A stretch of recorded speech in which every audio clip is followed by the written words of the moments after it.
I know people, I'm sure you know people who've sold companies for hundreds of millions of dollars. They're miserable once they sell the company. They were happier working towards the goal.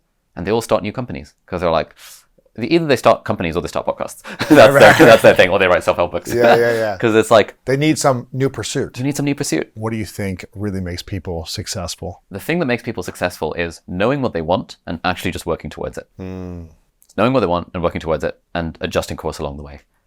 And it's just that thing of like GPS, a goal plan system. If you have a goal, you have a plan, and you have a system to follow the plan, and you just change the plan if it's not working, you're going to be successful. And this is not successful in terms of like you have to make all this money or you have to, whatever, get a six-pack abs. It's success in terms of whatever you want it to be. That's why the subtitle of the book is How to Do More of What Matters to You. To me, success is knowing what matters to you and then just doing the thing. Doing more of it. Or like working towards it. And there's this thing, I think Huberman's been talking about this recently. It's not the pursuit of happiness. It's the happiness of pursuit. When you're pursuing something that you actually enjoy and that's meaningful to you, that's literally the pinnacle of life. Yeah. The pursuit is what creates happiness. The pursuit is what creates that feeling of a feeling of success. Yeah, it's interesting because, before I used to be a type of guy that always wanted to achieve my goals. And I achieved a lot of them, from sports to business to whatever it might be, different milestones that I had from my teens and 20s and early 30s.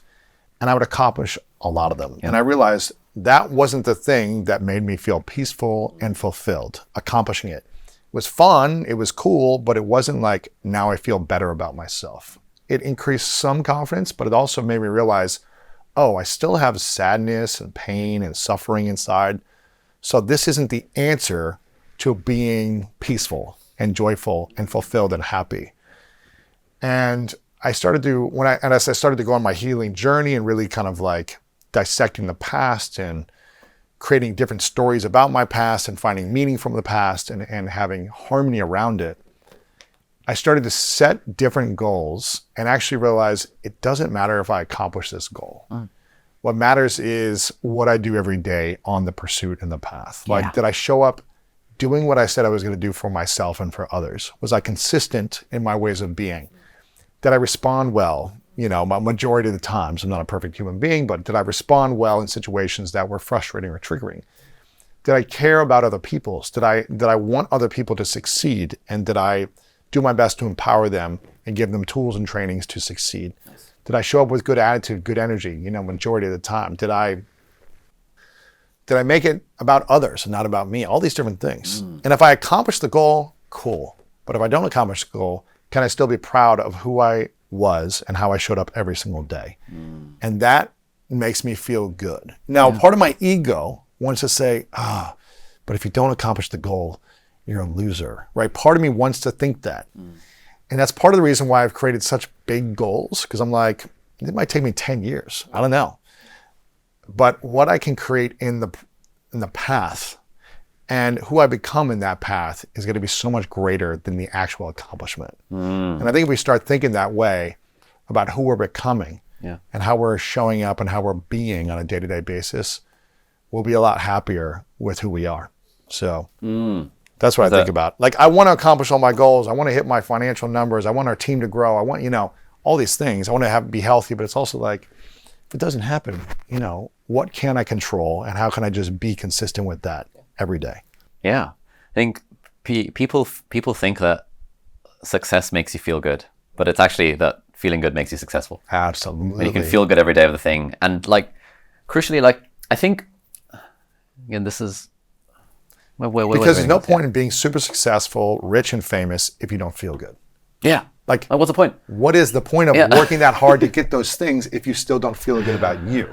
Yeah. But feeling good will just make you successful in terms of it doesn't matter if you have those things or not because you feel good about you. Yeah, 100%. And you usually will attract good people around you. Yeah, and you're also more likely to then be productive and creative and less stressed. That's feel good productivity. And more financially successful or whatever it is. Like, all the good things happen when you can just focus on the process and focus on enjoying it. Yes. And, it's useful to have an idea of what you want. Like, as you said, you have these goals. But the way I think of goals is it's not about the goal. The point of the goal is to set your direction. So it's like, I'm not fixated on the destination, but at least I know what direction I'm heading in.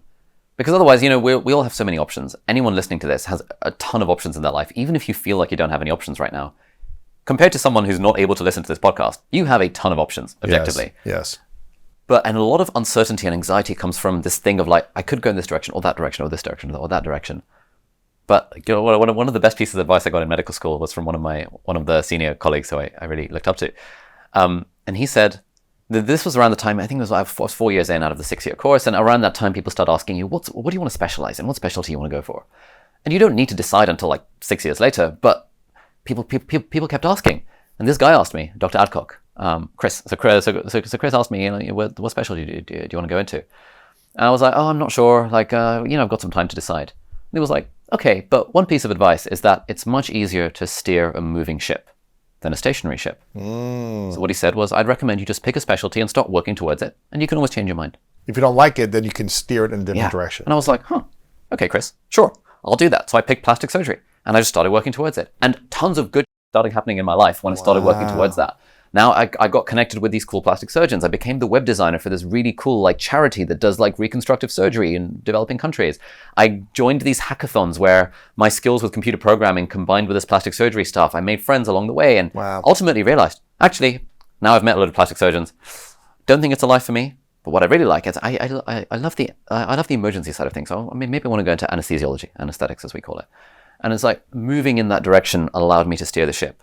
And I think that's the point of goals. The point of goals is that it just gives you a direction to head in, and it gives you a path. And you can ask yourself, is this the right path? Am I on the path towards the goal? And do I want to be on the path towards the goal? Mm-hmm. And either which way, it's okay. Yeah. If you're not on the path to the goal and you want to be, it's like, cool, you change something. Yes. If you are on the path and you realize the goal is not what you want, you change the goal. Absolutely. But either way, you're making progress, you're moving. Mm-hmm. And it's kind of weird. It's like, I have all the freedom in the world now. I can literally do whatever I want. I could not work a day in my life if I didn't want to and just live on a beach in Bali. But when I've taken an extended break, it's kind of weird. When I've taken an extended break from not making YouTube videos, there's part of me that feels unfulfilled. Why? Because right now, my meaningful mission is to be able to learn, synthesize, share, and teach. I love that. And to me, right now, that's in the format of YouTube videos, in the format of the book, in the format of the podcast. But the main thing is YouTube videos. That's the practice. That's the thing that I show up and I do every week. Where if I read something, I'll figure out a way to share it. Mm-hmm. If I learn something, I'll figure out a way to share it. If someone's asked a question, I'm like, I actually have a take on goal setting. I'd find a way to share it in video. And I don't have to make a video every week. But there's something like it's like working out. When you're showing up to the gym regularly, you just feel better about yourself. Yes. There's something about it of Absolutely. Like you're acting in a way that's consistent with your meaningful mission, with your identity, with who you want to be. Freedom ain't all that it's cracked up to be. Right. The point of freedom is to be able to do things that matter to you.